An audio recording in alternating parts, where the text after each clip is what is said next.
Hello everybody, how's it going today? Glowplasma 231 here, back in day about World Trigger chapter number 257. This chapter is titled The Away Mission Test Part 48. And yes, this chapter is titled The Away Mission Test Part 48. And legitimately, this chapter does mark the end of the first phase of the Away Mission Test, of course, the sealed environment phase. We have known this phase. We have existed in this phase for like the past 4 years. Wow, that number's crazy. I've been reading World Trigger for pretty much 4 years now.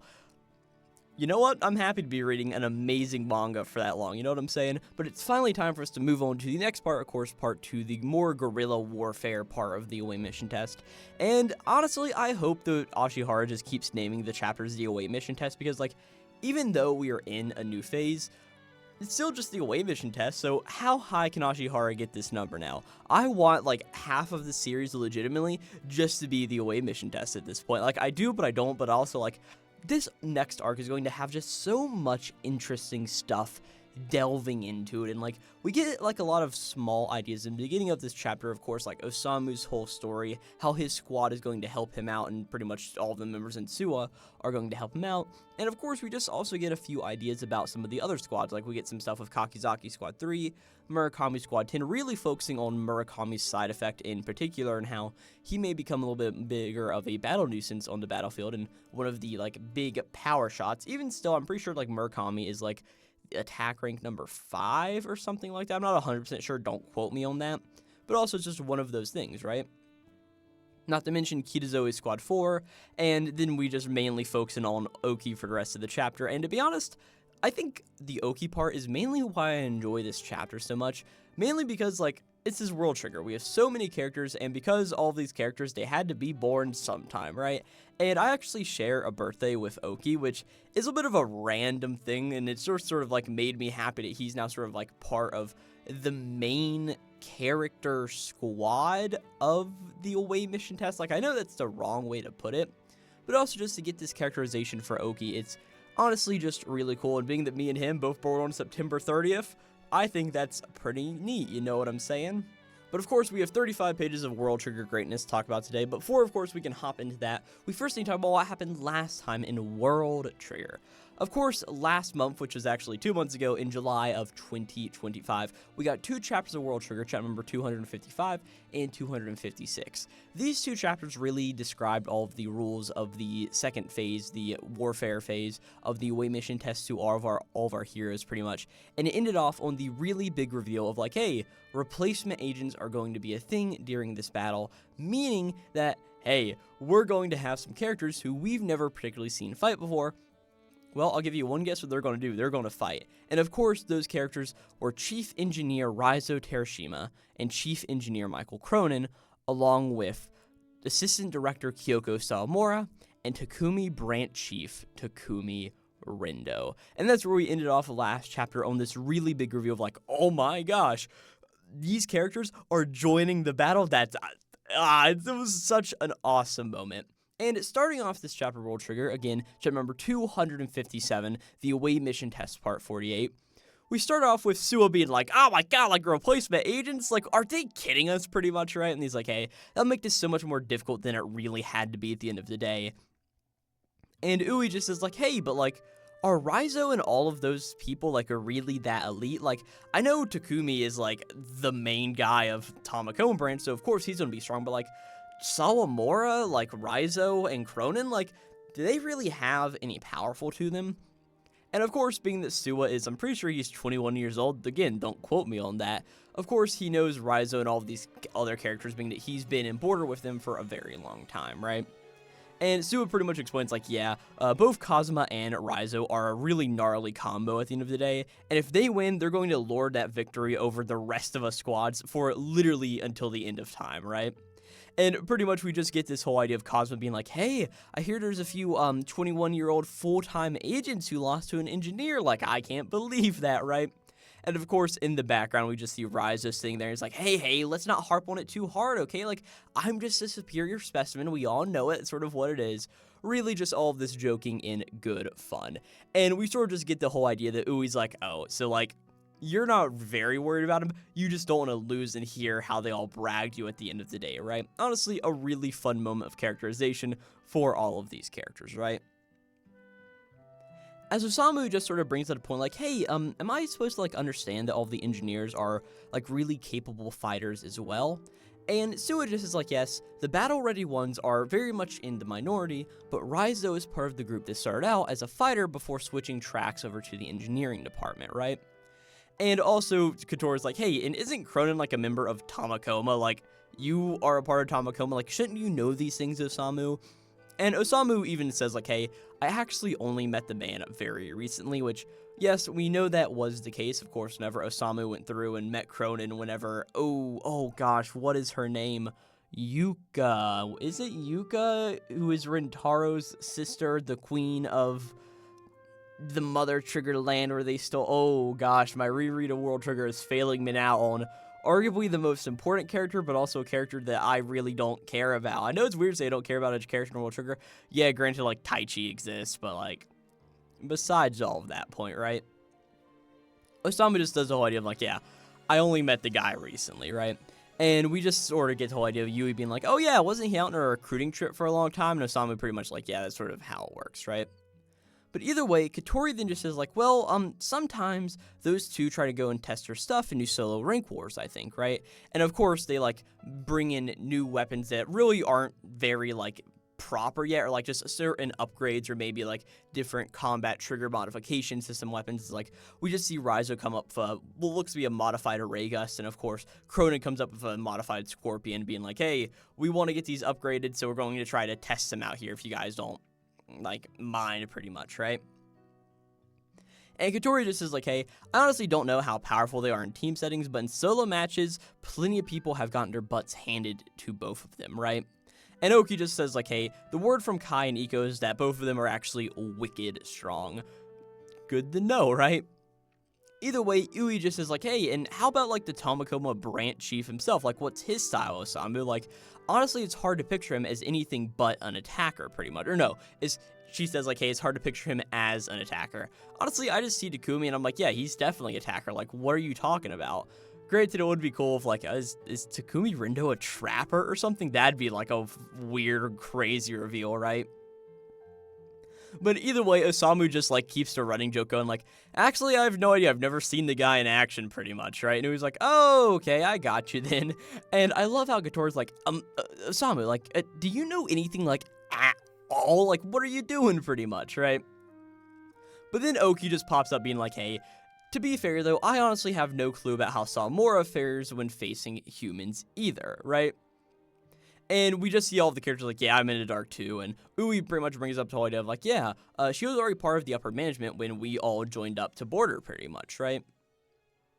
And Suwa just says like, hey, well, the role of assistant director is either going to go to Sawamura or Ozma.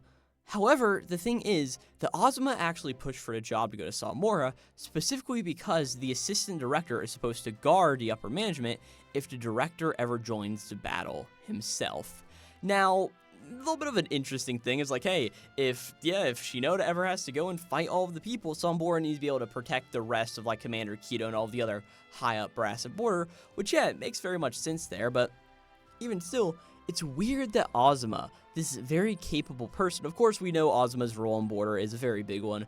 Of course, he has been multiple times stated like, yes, he is probably there to train up. I mean, he trained up Ninamiya, like the original Ozma squad, and now he's moving on. Now he's got, what, Korai, and I actually have my World Trigger Border briefing file book beside of me, so let me quickly scroll over to the pages that have Ozma on it, because I don't particularly remember who Ozma has on his squad right this second. I think it's, what, Koala, and I definitely missed the pages with Ozma on it. That's awesome to see. Not Sasamori, that's Suwa Squad. You know what, we're going to skip this segment and just say, like, I think Ozma has a few characters, right? I don't particularly remember this second. But of course, he's training up all these other members, which really just leads us to believe that, yeah, Sawamura is probably really strong, and I can't wait to see her fight, pretty much, right? But either way, Katori's like, hey, and all of those powerhouses are only worth like 1,000 points whenever we kill them, like, like, womp womp, that sucks, pretty much, right? And Ui just is like, hey, even guys like Azumi and Tomo only give us 100 points too, so, like, It's one of these weird things, all things considered, right? And Sue even brings up, like, yeah, don't forget the Tamakoma one gang. Are they going to be able to use, like, gas at all of their other, like, experimental triggers, like full body or whatever, full arms, I think is what Rages is called. But either way, Sue just then brings up to a point of, like, hey, hold up a second, is Jean actually going to be part of this as well? And Ui's like, probably so. They specifically said the A-rank teams will have 40 members in total, and without Jin, there'd only actually be 39 of them, so I'm guessing that Jin will be a part of the wars pretty much, right? As you just get the whole idea of Sue being like, are you kidding me? Jin for only 100 points? God damn, this sucks pretty much, right? And it's like, talk about unbalanced, right? But then Katori's just like, hey, but Suwa, what about our defeat values then, right? Like, don't you have just to add up all 7 days A-rank evaluations to give them out to us, right? And so it's like, oh yeah, I've actually got the numbers here if you really want to know. And he pretty much like just like flips up a thing on like one of these notepads, and he sort of hands it over to Katori. And Katori takes a look at it, and we just see the numbers written. Suwa, 168. Damn, that's pretty good for Suwa, right? Ui, 120, Oki, 112, Mikumo, 131, and Katori, 18. And of course, this confirms a few interesting things. Last chapter, I think a lot of, or 2 chapters ago, my bad, a lot of us really thought that the A-rank evaluations were going to be a little interesting, being the how Mikumo had to deal with all of them, that he's got like, man, he's got 400 of these points, while all these other characters don't have as many, right? So like, we thought that Mikumo was going to be a very high-powered, or a very high-cost unit, pretty much.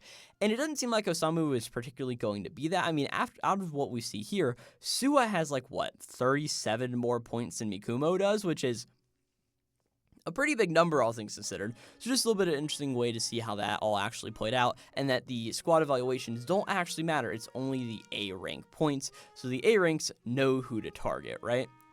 And of course, seeing this list, Katori is very, very happy. She's like, what is this, right? And just sort of takes a look and just sees an 18 number written for herself. And I just love the expression that Katori gets here. She's like, what? I only got 18? Like, how? Why? Where's my 3rd digit at, right? As, of course, Ui just looks over and is like, oh, wow, Sue, that's pretty good going on that thing right there, right?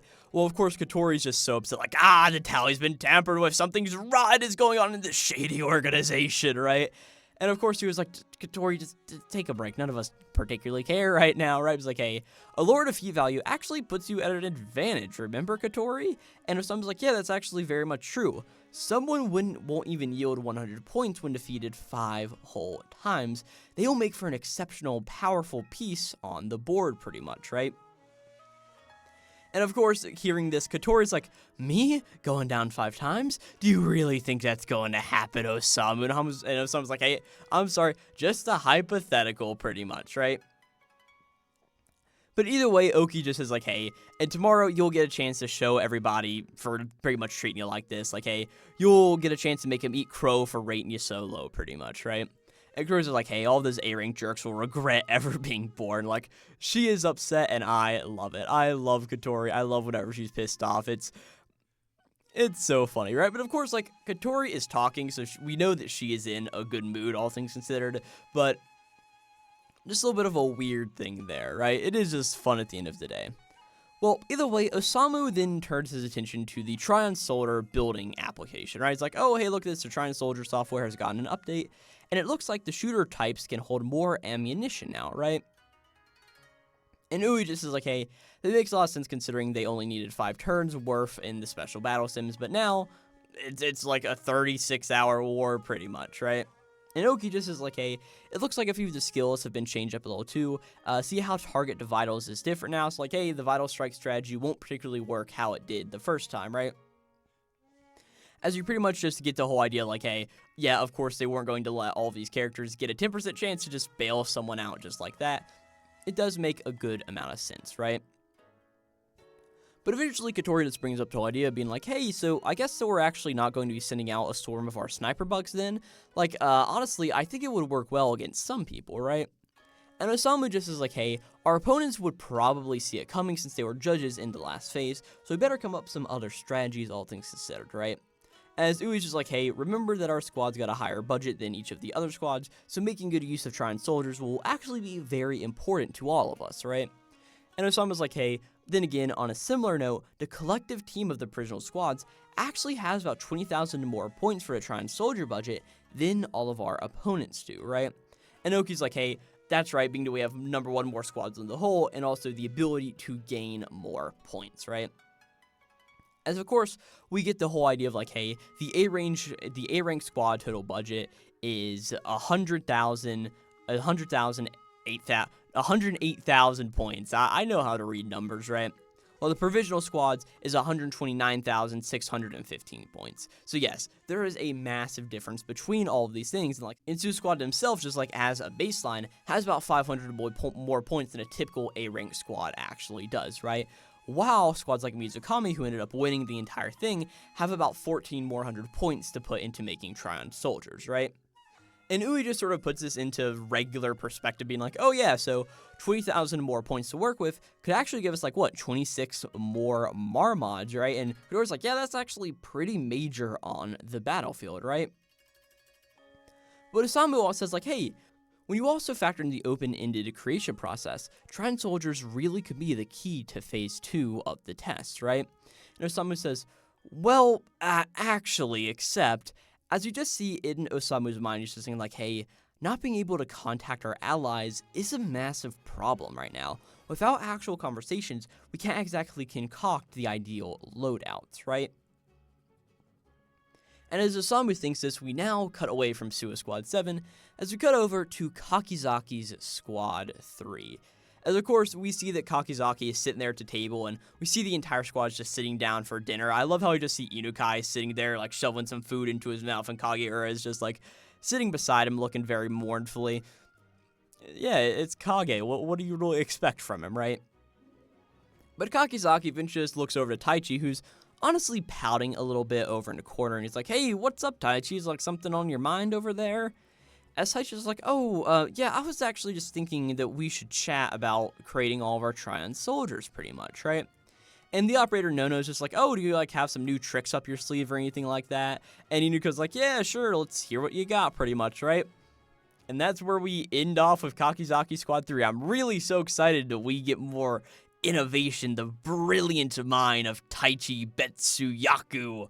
Yeah! But, yeah, it sort of is what it is there. Taiki will probably bring some interesting, or Taichi, whatever his name is. I think Taiki's the guy from Blue Box. That's not World Trigger. I'm pretty sure Taichi will bring some pretty interesting Trine Soldiers to the combat phase. I think it'll be a good time, right? But either way, we now cut over to Murakami's Squad 10. As we see that, of course, all of their squad is just going over the trigger loadouts. Mainly, though, it's just Ko himself. We see that, oh gosh, what is this character's name? Kurauchi, I'm pretty sure. He's one of the OG squad guys. And then I think the other one is Daichi Tsutsumi from Suwa Squad. He's one of Suwa's gunners, pretty much, right? But pretty much, Kurauchi just is like, hey, right here, if we slot in 2 types of shooter triggers, Ko, if you're enhanced sleep learning, do you think you would be able to wield mixed shots tomorrow as easy as pie, pretty much, right? And we just see that Murakami's like, that's actually probably asking a bit too much of me. Basically, I can pick up new skills faster than the average person, but only as long as it's something that one can improve on at practice, pretty much, right? And hearing this, we see that Tsutsumi just is like, oh, also, there's probably the issue of, like, limited trigger slots and all of that as well. And Tsutsumi then sort of looks over and says, like, hey, Kurauchi, do you have any, like, tricks for using mixed shots on the battlefield? And we see that Kurauchi just is like, hey, honestly, I'd probably say that it's mostly about visualization. For instance, what I picture is combining red sand and yellow sand together to form orange. As we get a little bit of an interesting visualization technique from Kurauchi here is pretty much we just see, like, in each of his hand, he's holding a triangle cube, one filled with, of course, yellow sand and one with red sand, right? And of course, the 2 of them just flowing together and mixing to create the orange here in the moment, right? And Tsutsumi is like, oh, that's actually a really neat trick, right? And Kurauchi just explains, like, hey, it was actually Azumi's advice was the real help I needed, as we pretty much get the whole idea that Azumi thinks about it in a way of blending coffee and milk to make coffee at latte. I don't think I said that right. I'm not French. Don't blame me, right? But the whole idea from here is that Kurauchi then just says, like, hey, I honestly tried a lot of different number of metaphors before settling on what I use now to mix these shots together. And Tatsumi just says, like, yeah, different visualization definitely works for different folks, right? As we just see that Ko is sort of sitting here being like, hey, so once I possibly land on the visualization that works for me, it could click just right that, could it, right? And pretty much is like, hey, once I've pulled it off a single time, I know I can keep doing it. And we honestly just see Kurouchi's just like, honestly, Ko, to say that with a straight face is honestly very, very scary, all things considered. Like, to say it with a straight face like it's nothing. Like, we're talking about mixed shots here pretty much, right? But either way, Tatsumi is just like, hey, you said there's got to be something one could achieve with practice, but is there anything that you couldn't do with practice? And we sort of see that Ko is silent for a second before being like, oh, yeah, definitely. For one, there's Ikoma's Kogetsu Whirlwind. Like, hey, it's simple enough to trace out the fundamental movements, but no matter how hard I try, my sword speed is just lacking. More than power or technique. I think it's good to do with a bodily intuition, almost like muscle memory, right? As Tatsumi just says, like, hey, so, like, what you're saying is the difference is, like, intuition, like, more of a technical mastery. And Ko's like, yeah, honestly, I get the same feeling whenever I observe Tachikawa fight. Kurouchi then just says, like, hey, which honestly suggests that if you somehow found a way to grasp all this intuition, then you could probably replicate Tachikawa's swordplay. And Ko's like, probably at the very least, I could mimic the Tachikawa that I'm familiar with, right? And pretty much we just see Tatsumi's like, honestly, like, no kidding, that gives us so many options. Like, hey, I'm honestly starting to get why Tachikawa actually thinks so highly of Yuko, right? And Ko's like, hey, to be fair, getting to that point is going to be a very long and challenging road. And yeah, that's where we end off here with Murakami's Squad 10.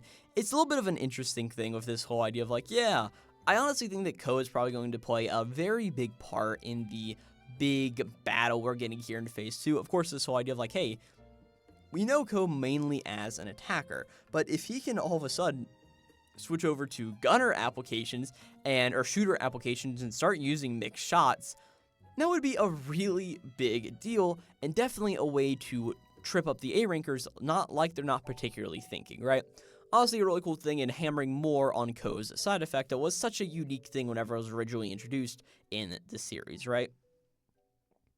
But with this, we eventually just get this whole idea of at long last, the final night had arrived for all of the squads. Well, with the idea that night is now here for all the provisional squads, we now cut over to Kitazoe's Squad 4. We see that both Kikuchihara and Kai, what is his name? Minamisawa, I think? It actually is said here in the bottom of the page, so I can't pretend like I just thought of that. I definitely just read it off the page, but maybe we'll just pretend that I'm actually a really cool guy who knows how to pronounce world sugar names, right? But either way, we see that Kikuchihara is just sitting in bed, as we see that Kai is, like, doing a headstand on the bed, like, twirling all around. He's like, man, I can't wait for tomorrow. Just, like, think about it. All those ultra-rare opponents we're going to face. Like, I wonder how Branch Chief Rendo fights. Like, I don't even know. Like, I can't wait to fight him, pretty much. Like, dang, tomorrow can't come soon. I don't know if I'm going to be able to sleep, right?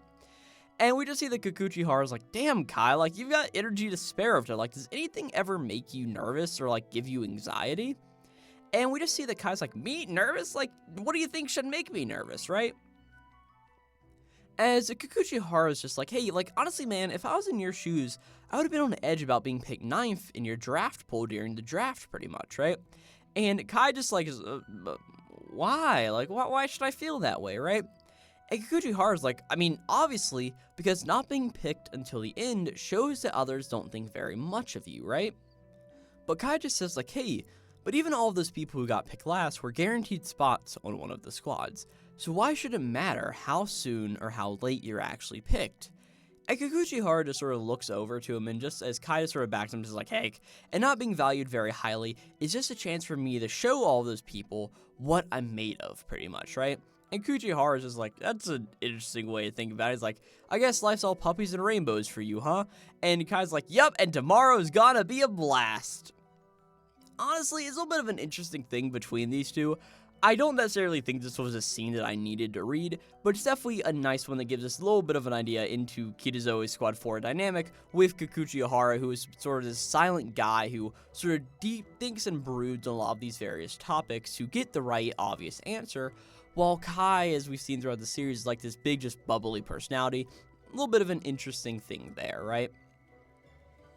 But either way, we now cut over to Suwa Squad 7 once more, as we do remain with them for the rest of the chapter. As we just see that Osamu and Oki are sharing the double bedroom. As we see Osamu is just looking over on his phone, just scrolling through it. And eventually he looks over to Oki and is like, hey, Oki. And Oki's like, yeah, what's up, Osamu? And Oki just is like, hey, would you say there aren't many B-rank agents hoping to join the away mission? And Oki's like, what do you mean? Like, honestly, I wouldn't particularly go that far. Like, I don't fully know.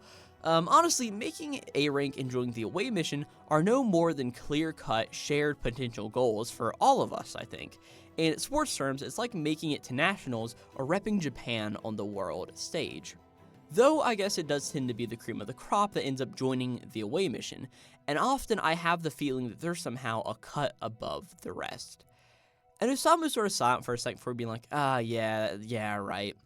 And Oki's like, hey, come on, man, what's got you feeling all blue? And like, don't actually tell me. It's that business with the captain of Val that has you all in a twist, isn't it? And Osamu's just like, I mean, I wouldn't exactly say I'm in a twist, but honestly, you're probably right. Honestly, I guess I'm wondering if you and Ui sort of just went along instead of speaking up your minds back there whenever Suwa presumed the whole idea of the points pretty much, right? And Oki's like, ha, let's say we really are gunning for the away mission, Osamu. Even then, we're the types who want to go with this whole squad, which would include you. But in this case, it was your squad that won the right to join up by kicking butt in the rank wars fair and square, so you have nothing to feel bad about there. And Osamu's like, but what about Katori's whole point? Of course, the whole idea of like, hey, this could ruin a chance for both Ui and Oki's pay bonuses, right? And Osamu's like, you might lose out on all of the bonus pay that you were expecting from this, right? And hearing this, Oki's just like, is that what's weighing down on your mind, Osamu? Like, I think I get it. All that talk about the extra pay only came about because Urashima was like man of stink there in the draft room. So honestly, nobody was expecting that sort of payment anyhow. We were all just taking this test because we wanted to, right? He just says like, hey, I'm not one to look a gift horse in the mouth, but it's not something to get all petty and competitive about either. I can afford to put food on the table either way. And Osamu's also silent for a second here, just as like, hey, I appreciate you saying all this stuff, Oki, but still, like, as Oki then just is like, hey, Mikumo, have you ever paid a trip to the border children home? And Osamu's like, no, like, what's that? As Oki just is like, hey, it's a place where border takes in and cares for a bunch of children who lost their families during neighbor invasions. And Osamu's like, oh, like, is it, like, an orphanage pretty much just run by border? And we just see that Oki's like, yeah, you pretty much hit the nail on the head there. It honestly must have been about 1.5 years after I was made a full agent that I was sent there to visit those kids as part of the job. It was training in a sense, their way of making us consider what is really at stake when we take up all of the various defense missions. As you just get a whole idea of whenever Ikoma Squad went here as like part of their mandatory stuff. And of course, I love just in the background of this image where we see that Oki sort of walks up to Dushiro being like, hey, like, how's it going, kiddos, right? We just get this whole idea, like, in the background, both Mizukami, or not Mizukami, yes, Mizukami, it's not Murakami, it's Mizukami, and Ikoma are both in the background, just, like, jumping around, waving their arms back and forth, just really bringing their chaotic energy, right? But Oki went over and talked to these two little kids, and he's just like, hey, do you two want to play with us over there? And both the kids who are sort of reading some comics here in a moment are just like, no thanks, I mean, we're never going to see you guys again anyway, so why should we play, right? And we just sort of see Oki's very shocked expression at seeing this, as we sort of, like, cut back into the moment where Oki's explaining all this to Osamu. He's just like, hey, the vibe pretty much was that plenty of us were sent on these mandatory house calls from border agents, and I guess that all of these kids just got the sense that they were sort of just putting up with us, right? And Oki just is like, hey, but after that kid said that to me, what choice did I really have? As we see that just on some random day, Oki showed up to the children's home and just being like, hey guys, I'm back pretty much, right? And Oki sort of just thinks like, hey, I made a point of showing up whenever I have a day off, and I've been visiting them for 1.5 years now. As we just see that, like, hey, Oki is there playing video games with one of these guys, and one of the other kids is just sitting there reading a book, pretty much sitting in Oki's lap, pretty much, right? And Osamu sort of has like a wide-eyed expression as Oki is telling him all of this. And Oki's like, actually, like, you know about that visor I always wear for my try-on body, pretty much, right? Actually, the idea from that came from one of my pals at his children's home, right? As we just see that they're all watching the television one day, and Oki's like, hey, check it out, that's me over there, right? I'm on TV, guys. I'm such, like, a big, cool guy, right? And one of these kids is like, where are you? I can't even tell, right? And one of the other kids is like, yeah, it's because you got no flair, Koji, pretty much, right? But either way, he just says, like, hey, they no trouble spotting Susanari Squad or Taichi from far away because of his trademark hat, so they told me I should find an accessory of my own. And Oki's like, and you know what? That's just exactly what I did there, right? As Osamu just says, like, hey, do any of the other, like, border agents visit the orphanage often? Like, besides you, I mean. As we just see that Oki's like, honestly, I don't really think so. Honestly, it's a little bit of a weird thing. They're weirdly strict about what goes on there. Like, we're not supposed to bring gifts or care packages or anything like that, for one. As we see that one day Akoma is walking up, like, a bunch of, like, gift packages in his arms, pretty much, right? We just see the chief director, Netsuki's just like, nope, not allowed. Nah, we can't do that, pretty much. And Akoma's like, oh, like, what are you talking about, right? But either way, Oki just says, like, hey, and honestly, for a while there, I was sure I'd get in trouble if I just kept on going. But Commander Kido didn't say anything when he spotted me one day, so I figured that I must be in the clear. And someone was like, wait a second, like, do you seen Commander Kido himself there? As pretty much Oki just is like, oh yeah, like, Director Shinoda and Mr. Kinuta there as well. Like, heck, even your Tamakoma branch chief drops by pretty often, all things considered, right? As Oki just explains, like, hey, the reason being, the kids at the children's home are given priority in terms of jobs at Border, pretty much, right? Like, hey, whenever they graduate middle school, they can join Border as, like, an agent or employee. They can join Border while pursuing higher education and just go to higher education, other employment, or whatever other opportunities there are. But they pretty much have that path set for them, right? And we pretty much see that Oki's like, hey, I honestly bet that's why all of the bigwigs are always heading there so often, right? And Oki just is like, hey, and don't you know Rokuda on Urashima Squad? Like, she actually came to Border via the children's home. And Osamu's like, oh, like, Rokuda? Like, really? As we just see that Oki, whenever he's there playing with some of the boys, just being like, hey, she often drops by to help prep meals now and then, pretty much, right? And we just get a little bit of an image with the two of them interacting within the home, pretty much, right? And Oki just continues being like, oh, and also Arashiyama also visits the home about twice a month as well, right? And if someone's like, oh, like, are you serious, right? And Oki's like, yeah, you ought to see all of those little kids' faces when Arashiyama steps through the door. It's honestly wild. All of the little fellows just light up and go like, yay, let's go, right? But either way, Oki's like, hey, but honestly, I'm not out to be some larger-in-life hero like Arashiyama. I just want to be a big brother who's always there for all of them, right? And Osamu just, like, continues just to look over at Oki as he's saying all of this. As Oki just continues saying, like, hey, my folks only had me, but I always wished deep in my heart that I had a little sibling. Truth be told, that's why I always have such a hard time duking it out with all the younger agents who are still kids. It's like squaring up against Amatori is honestly a really tough match for me, right? And Osamu's like, oh, like, I actually didn't realize any of this. As Oki just continues being like, hey, folks at Border got any number of reasons for putting in a hard day's work. Those eager for money may make it all about the payout, and those shooting for the away missions focus on that, which is just fine by me. And if anyone wants to squabble about it later, we'll just put all of the blame on Suwa. How does that work with you, Osamu? And Osamu's like, I guess so. But Oki just is like, hey, the point is, if they don't pick you for the away mission, there will have been no point to all of the points that we passed your way earlier in the test. And Osamu's like, yeah, I get that. As Oki just is like, hey, what's done is done. We've got tomorrow to look forward to, man. I'll see you tomorrow morning. Oki pretty much just lays down here in the moment. And Osamu's like, yeah, right, thank you, Oki, right? As he just continues to look at his phone more here in the moment. And as Oki lays down, he remembers back to a few days before the away mission test, whenever, of course, his operator, Hisoi, came up being like, hey, I actually got a message for you from Suwa, Oki, right? And Oki's like, oh, shoot, like, well, what is it, pretty much, right? And Hisoi pretty much explains that Suwa wants Oki to show up to the test site about an hour and a half early, right? Or just half an hour, not 90 minutes, 30 minutes, right?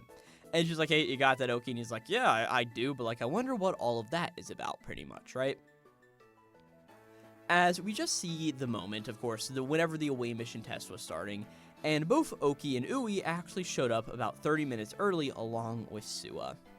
And Suwa just asked you like them, like, hey, first things first, I just gotta ask, are you two itching to join the away mission?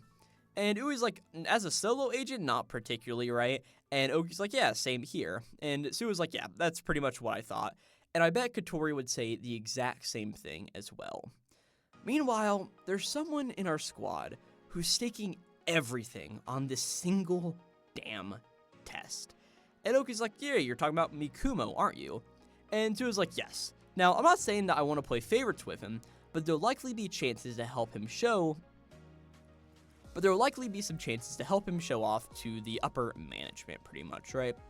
And Suwa just is like, hey, so during the test, if you two notice me passing the ball to Mikumo so he can pitch in more, you two will know why I'm doing it, and that it's nothing personal by any means, right? And both Ui and Oki are like, yeah, right, I got that pretty much, right? And Suwa just is like, hey, and while we're here at it, I want you to judge for yourselves whether or not Mikumo's got the right stuff for the away mission in the first place. There's no sense in sending someone out there if they're just going to be dead weight. And of course, both Ui and Oki are like, yep, sounds good, we got it pretty much, right? And we just see that Ui's like, hey, is there any reason that Katori isn't here for this pretty much, right? I just love how Suwa's like, hey, like, you really want me to invite her here? She can't keep up an act for her life pretty much, right? Like, she's just going to blab it all to Osamu here in a moment, so we just can't have her involved pretty much, right? As Oki is just laying in the bed thinking about all of this, he just thinks like, hey, come to think of it, I bet that Suwa actually had the captain evals right in mind from the very beginning. As he just looks over towards Mikumo, who is still browsing on his phone, of course, looking at all of the stats and all the important information pertaining to the away mission test. As Oki just thinks like, hey, give him hell, Mikumo. I'm rooting for ya. And with that, we see that the stars descend on Border. And that all of a sudden, the sun rises on the next day. As we just see that in the morning, all of Suwa Squad is like getting ready for the big combat phase. As Ui's like, all right, here are all of our bentos planned out. And also we got a small portion for Ikoma Squad as well, pretty much, right? And Katori's like, hey, like, do we have enough ice packs to make sure all of this food is like cool? Like, honestly, we'll be cooked if it really heats up there on the battlefield, right? And Suwa just is like, hey, our Trion body stomachs can handle very spoiled food. And Ui just explains like, hey, and the containers seem insulated, so it should be fine, all things considered, right? Honestly, it's a really interesting note that's just like pigeonholed here into the final page of the chapter. Like, what? Like, Trion bodies can handle spoiled food? Like, it's such a random thing, but honestly, it makes sense for the combat potential of an away mission. Ashihara? Oh, your brain, it makes me so happy, right? But either way, eventually Suwa looks over like, hey, Mikumo, how's all the Trion soldier data looking, right? And Osamu's like, all right, it's all uploaded into database pretty much, right? And Suwa's like, all right, great then. As you just see that they're all starting to walk out of the door of the, what's it called? The away mission pod pretty much. And Oki is the last one out of there being like, man, like, it's almost sad to leave this little tin can of ours behind, right? And Kuro's like, hey, don't forget, we might as well just be coming right back if we die, pretty much, right? And Osamu's like, don't jinx us, Katori. Like, don't do that for us, right? But either way, we see the entire team walks up to the main entrance of the sealed environment and cracks open that door. As Suwa's like, all right, out we go, gang. And the entire team of Suwa Squad 7 is heading out of their sealed environment. And that's where we end this chapter of World Trigger. Oh, this, it just makes me so happy inside, man. Like, I can't tell you the joy I had initially reading this chapter. I didn't even realize it came out on Thursday because a bunch of other things were happening on that day, like schoolwork was getting busy, and it was the Friday after this chapter came out that I actually sat down and read it. And I'm like, wait a second, World Trigger's out. Like, how could I forget my favorite manga has a new chapter, pretty much, right? I just opened it up, and oh man, this is such a nice chapter. Not only for all the stuff in the beginning of like, hey, the logistics of the battle, man, here's some foreshadowing of like, man, it looks like Ko's going to be using mixed bullets and all this other various stuff. Eventually to the whole idea that really is the part that makes this chapter so important to me. And it's just this story about Oki and the Border Children's Home, this orphanage that Border runs. And the way that Oki went there, of course, on a mandatory mission, but realized there's more there and there's other ways that he can make people happy. He's not in Border for the money. He's not in Border for the fame. He's in Border because it's what he believes is the right move at the end of the day, and it's a way that he can make these children happy, and it's such a nice moment, man. Like, I don't normally cry on manga chapters, but I was honestly getting a little teary-eyed just reading all of this stuff, as Oki just explains, like, hey, like, I always wanted a sibling as a child, so it sort of makes up for that fact that I can go see these kids, spend time with them, have just a good time, not only mixing in ideas like, hey, Rokuda's actually from there, upper management Arashiyama, all of these other people often visit the squad home, and everybody is so happy whenever they do. And of course, how this ties into Mikumo currently feeling a little worthless, as Mikumo's like, I don't know if I'm actually properly good to be on the away mission like this, and eventually moving into the whole idea of like, hey, from the beginning, Suwa knew that Osamu wanted to go on this mission, and has made all the opportunities for Osamu to show his mettle to everybody. And even like he tells Oki and Ui like, hey guys, if you guys see that Osamu isn't really particularly pulling his weight, then let me know and we can sort of like stop giving him all of the opportunities and maybe start giving some to you guys instead. But either way, Oki still has the moment of just being like, hey, go give him hell, Mikumo, like, we're rooting for you. And it's such a nice moment. And not to mention, this chapter ends off on possibly one of the hypest moments in World Trigger in a very long time, as you just see the sealed environment door cracking open as a new arc, a new story can now begin in World Trigger. And I think that's pretty cool. Now, yeah, I really don't have too much else to say about this chapter of World Trigger. It was a great one, but I think I went through all of the things I wanted to say on there in the moment. I have been recording for nearly 50 minutes. Granted, a good amount of that is going to have to get cut out just because, like, hey, I paused, I had to go get a drink, use the bathroom, do some other stuff, right? But either way, at the end of the day, I hope you guys all enjoyed this video on World Trigger chapter number 256, again, called the Away Mission Test, part 48, I think it was. Don't quote me on that, I've got to scroll all the way back to the beginning of the chapter. Yes, it was part 48 indeed. And hey, if you did enjoy this video on World Trigger, on this chapter of World Trigger, I've covered World Trigger plenty of other times on this YouTube channel. There's going to be a playlist in the description box down below, along with the end card of this video. Also, here on the Glowplasma channel, I cover plenty of other anime and manga related content. Most of it comes out on time. Other things, like I've got a backlog of Weekly Shonen Jump and, of course, the final few chapters of Tying an Alfyn on Megami Sister to get through. So, if you guys are interested in either of those two things, well, there's going to be a good amount of videos here on the channel, so I get caught back up on those two series. Of course, one of them is now over, and Weekly Shonen Jump is a magazine that comes out every week. So, whenever I get behind a week, it piles up very quickly, right? But of course, again, just thank you guys so very much for watching this video. And yeah, let me know what you guys think about this chapter of World Trigger. I thought it was a really good one, and I'd be really interested to see what your comments are on this just great work of fiction that Ashihara has given us. And with that, I will catch you guys next time for World Trigger chapter number 258. I think that we are confirmed that we should be getting a chapter in October of 2025. Is that the year? Yes, it's October. Yes, we're in 2025. We're currently in September. We are moving into October. That's how the month, that's how the Gregorian calendar, is it Gregorian or is it July? I'm showing my ineptitude for everything but World Trigger the more I talk here in this video, so I will see you guys next time for that chapter. We should be getting one then, which means it'll probably be a single, like, 20-page chapter, not like a single chapter. It's like a double-length chapter or anything like that. But, all right, I will catch you guys next time. This will be Glowplasma signing out. Katori, pretty good chapter for you. And Oki, my birthday boy, man. Yeah, I knew what I was going to title this video from the second I read this chapter. Let me just say that, right? I'll catch you guys next time.